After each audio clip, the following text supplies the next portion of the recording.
Emotional పర్లేదు. అమ్మాయి చనిపోయింది. అబ్బాయి కరెక్ట్ ఉంటే అమ్మాయి కరెక్ట్ ఉండదు, అమ్మాయి కరెక్ట్ ఉంటే అబ్బాయి కరెక్ట్ ఉండదు, ఇద్దరు కరెక్ట్ ఉంటే దేవుడు కరెక్ట్.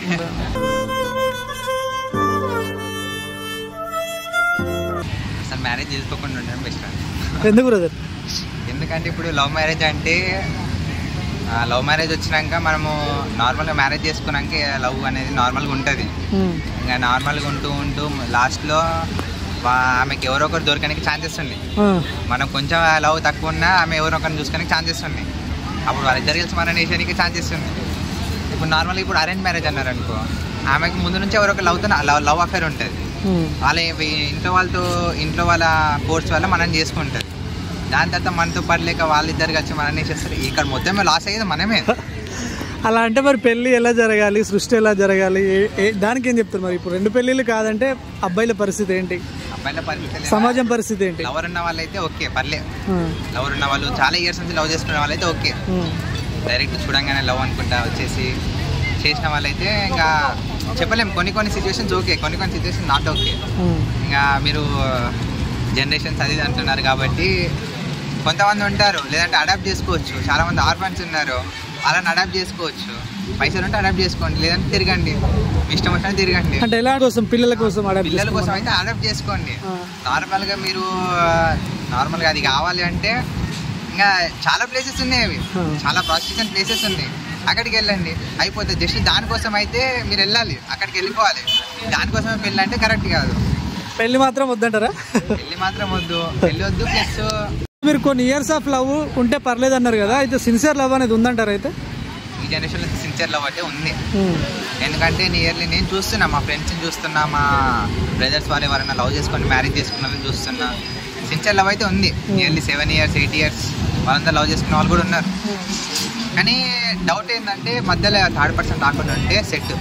థర్డ్ పర్సన్ వస్తే మాత్రము అంటే థర్డ్ పర్సన్ కి ఎవరు అట్రాక్ట్ అవుతారు అనుకోవచ్చు? ఇటు అమ్మాయి వేరే అమ్మాయికి అట్రాక్ట్ అవుతున్నారు అనుకోవచ్చు, లేకపోతే అమ్మాయిలు అబ్బాయిలకి వేరే రిక్వైర్మెంట్స్ ఏమైనా చూసుకొని వేరే అబ్బాయి వెనకాల తిరుగుతున్నారు. నేను ఇందాక అన్నాను కదా, పెళ్లిలో అమ్మాయి వచ్చేసి అమ్మాయి లవర్ తోని, అమ్మాయి అక్కడ అఫైర్ తోటి వచ్చి తప్పేస్తుంది అని.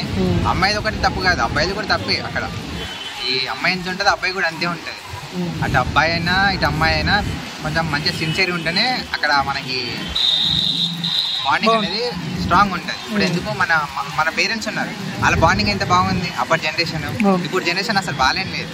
ఇప్పుడు పెళ్ళైన 2 monthsకి 3 monthsకి విడాకులు కానీ, పెళ్ళైన ఒక 1 yearలో చంపడం కానీ అవి అవుతున్నాయి మొత్తం. సో ఇప్పుడు లివింగ్ రిలేషన్షిప్ అనేది ఎక్కువైపోయింది కదా బ్రో? లివింగ్ రిలేషన్షిప్ అనేది ఎక్కువైపోయింది కదా, దాని గురించి ఏం చెప్తారు బ్రదర్? లివింగ్ రిలేషన్షిప్ అంటే ఓకే, పర్లేదు అది.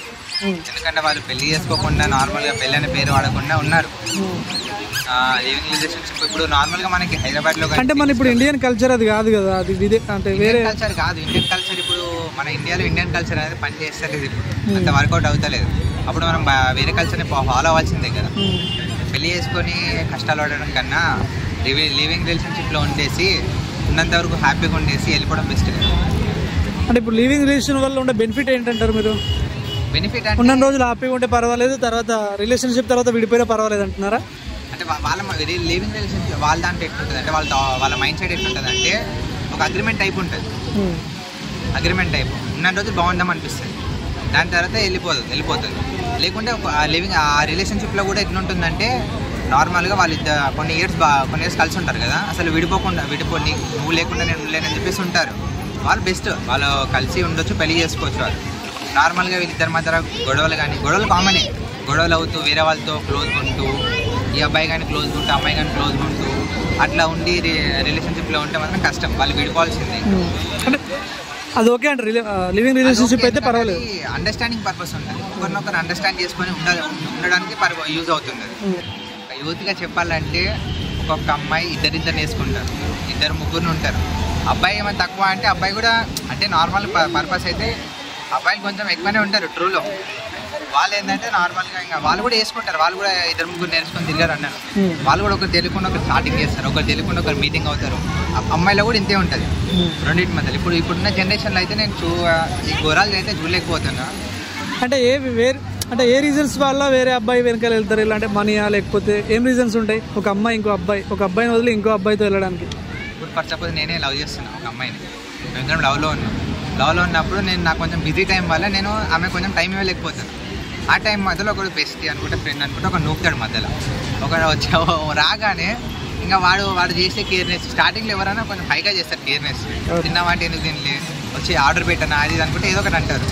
వాళ్ళిద్దరి మధ్యలో ఇంకా కొంచెం కేరింగ్ అనేది ఎక్కువైపోయి మన సైడ్ తగ్గిపోతుంది.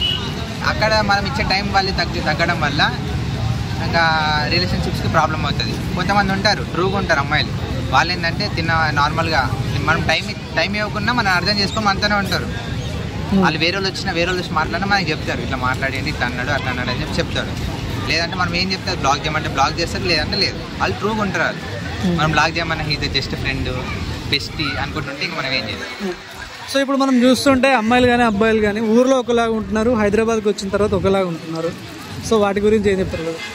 ఊర్లో వచ్చేసి ఇప్పుడు పేరెంట్స్ అందరూ ఉంటారు, ఊరు వాళ్ళు ఉంటారు. ఊర్లో వాళ్ళు ఏంటంటే వాళ్ళకి నచ్చినట్టు ఉంటారు, పేరెంట్స్కి ఎట్లా నచ్చాలో వాళ్ళు అట్లా ఉంటారు. విలేజ్కి రాగానే మొత్తం బాడీ సెటప్ కానీ మొత్తం డ్రెస్ కోడ్ కానీ అన్నీ మారిపోతాయి. ఎందుకంటే ఇంకా ఇక్కడ అడిగేటోళ్ళు ఉండరు, ఇక్కడ వాళ్ళ పేరెంట్స్ వచ్చి చూడలేరు, ఇంకెవరు చేయమనలేరు. అందుకే వీళ్ళకి ఇష్టం వచ్చినట్టు ఇక్కడ ఉంటారు సిటీలో. ఊళ్ళో ఏంటంటే ఇంకా వాళ్ళ పేరెంట్స్ బరువు అనేది ఒకటి ఉంటుంది కాబట్టి వాళ్ళు అక్కడ ఉంటారు మంచిగా.